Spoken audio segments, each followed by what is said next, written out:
তো hello guys, আজকে আমি যাব কানকি ধামে। তো চলো যাওয়া যাক। তো এখানে আমি গাড়িতে উঠে পড়েছি। তো এখন রাস্তা দেখতে দেখতে বেরিয়ে পড়লাম কানকি ধামে যাওয়ার জন্য।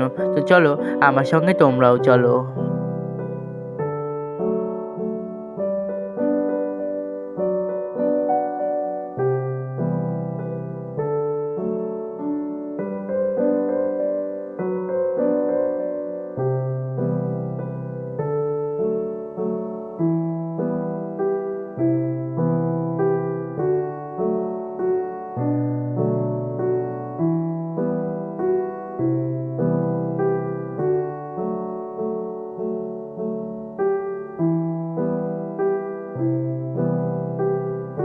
তারপর রাস্তায় সুন্দর সুন্দর ভিউ দেখতে দেখতে একটা ট্রেন গাড়িও দেখে নিলাম। তো এখানে ট্রেনটা যাওয়ার পর আমরা আবার যাব কানকি ধামে যাওয়ার উদ্দেশ্যে রওনা দেবো। তো চলো যাওয়া যাক।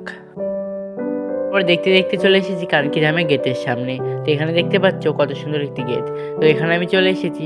তো চলো এবার ঢোকা যাক। এখানে কারুকার্যগুলো দেখতেই পাচ্ছ কতটাই বা নিখুঁত বা কতটা সুন্দর। দূরে তো তোমরা মন্দিরটা দেখতেই পাচ্ছ। তো চলো ধীরে ধীরে এখন আমরা মন্দিরের দিকে রওনা দেবো। আর এখানে কিন্তু অনেক সুন্দর সুন্দর ফুলের গাছ ছিল। তো দেখতেই পাচ্ছি এখানে ফুলের গাছ ছিল। আর ওইখানে দেখতে পাচ্ছ লাল কালারের যে গাছগুলো আছে ওখান থেকে কিছু একটা লেখা আছে। কেউ বুঝতে পারো যে কী লেখা আছে তা আমাকে কমেন্ট করে জানিও। দেখি কে কে বুঝতে পেরেছে। তো যাই হোক, এখন আমরা এই সব দেখতে দেখতে চলে যাচ্ছি মন্দিরের ভিতরে। এটা তো বাইরের গেট, মানে মন্দিরের প্রাঙ্গণে প্রবেশ করার। এবার মন্দিরের ভিতরের গেট যাওয়ার জন্য আরেকটা গেট পার হতে হবে। তো চলো সেই গেটটা এখন পার হয়ে নিই। তো এখানে দেখতে পাচ্ছ এই যে গেটটা আছে, এই গেটটা পার হলেই আমাদের যে বড় যে মন্দিরটা সেই মন্দিরটাতে চলে যাব। তো চলো যাওয়া যাক। তো চলে এসেছি মন্দিরের সামনে। দেখতেই পাচ্ছ অনেকগুলো সিঁড়ি রয়েছে। তো এই সিঁড়িগুলোর ওপরে উঠতে হবে এই মন্দিরটাতে যাওয়ার জন্য। তো মন্দিরটাতে আমি অনেকটাই উঠে গেছি। তো চলো যাওয়া যাক। আর বাইরের দৃশ্যটা কিন্তু অসাধারণ লাগছে।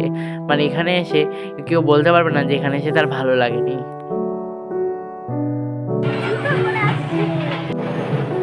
তারপরে মন্দিরের সামনে রয়েছে একটা বড় ঘন্টা। তো সেটা বাজিয়েই চলে যাচ্ছে এখন মন্দিরের ভিতরে। তো চলো যাওয়া যাক। এটা কিন্তু রাম মন্দির নয়। আমরা বলি কানকি রাম মন্দির, কিন্তু এটা ঠিক রাম মন্দির নয়। এখানে কিন্তু বিগ্রহটা আলাদা রয়েছে। কি যে এটা বিগ্রহ আমি নিজেও জানি না। তো যেই হোক, যেই বিগ্রহই হোক না কেন, সবই তো ভগবান। তো কি যদি তোমরা কেউ যদি জেনে থাকো তো কমেন্ট করে জানিয়ে দিও আমাকে। আমি কিন্তু জানি না যে কোন ঠাকুরের বিগ্রহ। তো এটা সবাই রাম মন্দির বলে, তা আমিও রাম মন্দিরই বললাম। তো যাই হোক, তো এখন আমি ভালো করে ঠাকুর ঠাকুর দর্শন করে এবং পুরো মন্দিরটার চারদিকটা ভালো করে দর্শন করে এবং তোমাদেরকেও দেখাই।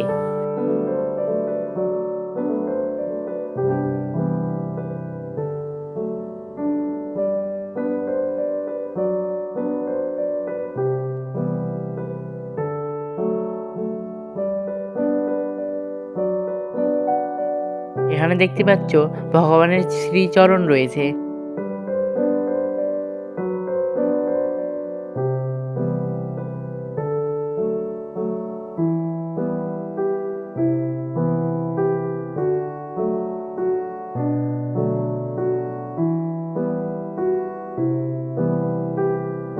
আর বাইরের দৃশ্যটা তো দেখতেই পাচ্ছ কি মন মুগ্ধকর। তো কিরকম লাগছে কমেন্ট করে জানিও। আর এখানে যে কি এটা ভগবান জানে, এর নিচ দিয়ে নাকি বাচ্চা কাচ্চারা পার হয়। তো যাই হোক, এখানে একটি সরস্বতী মূর্তি ছিল।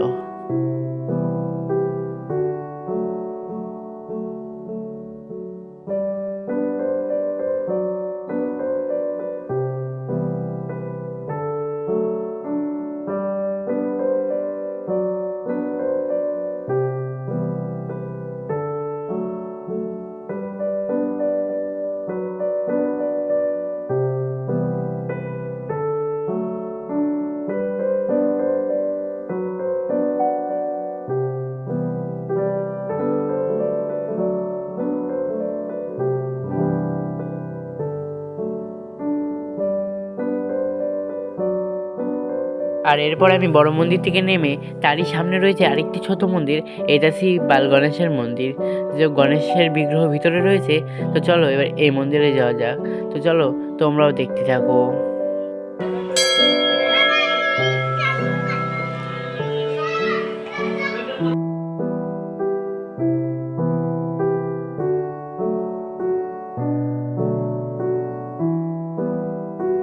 এখানে অনেকগুলো ফুলের গাছ ছিল, আর এই সামনে রয়েছে একটা বড় ঝর্ণা। বড় না, ঠিক মাঝারি। তো যাই হোক, এই ঝর্ণাটা কিন্তু সুন্দর লাগছে। আমি এখানে এসে যা বুঝলাম, এই বিকেলবেলাটা আসলে সুন্দর লাগছে, কিন্তু এরপরে যারা সন্ধ্যা অবধি থাকতে পারবে তো তারা আরও ভালো জিনিস দেখতে পারবে। কারণ এখানে দেখলাম আমি প্রচুর লাইট লাগানো।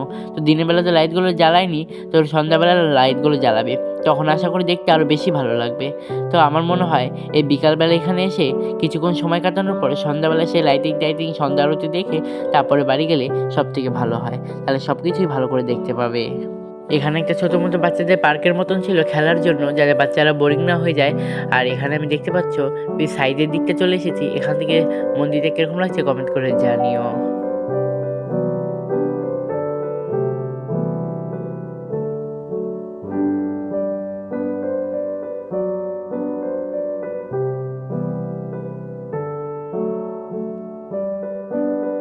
অনেকক্ষণ তো ঘোরাঘুরি হলো, তো চলো এবার বাড়ি যাওয়া যাক। তো বাড়ি যাওয়ার সময় শেষ একটুখানি তোমাদেরকেও দেখে নিচ্ছি, আর আমিও একটু দেখে নিচ্ছি ভালো করে।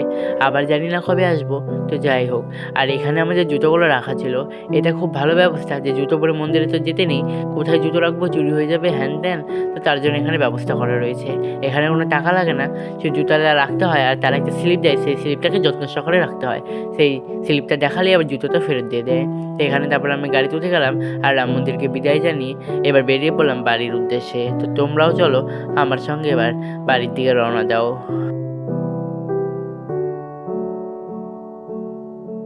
কারা কারা এর আগে কানকিধামে এসেছো তারা আমার কমেন্টে ইয়েস লিখবে, আর যারা আসোনি তারা নো লিখে দিবে। তাহলেই আমি বুঝতে পারবো যে কারা কারা এর আগে কানকিধামে এসেছো।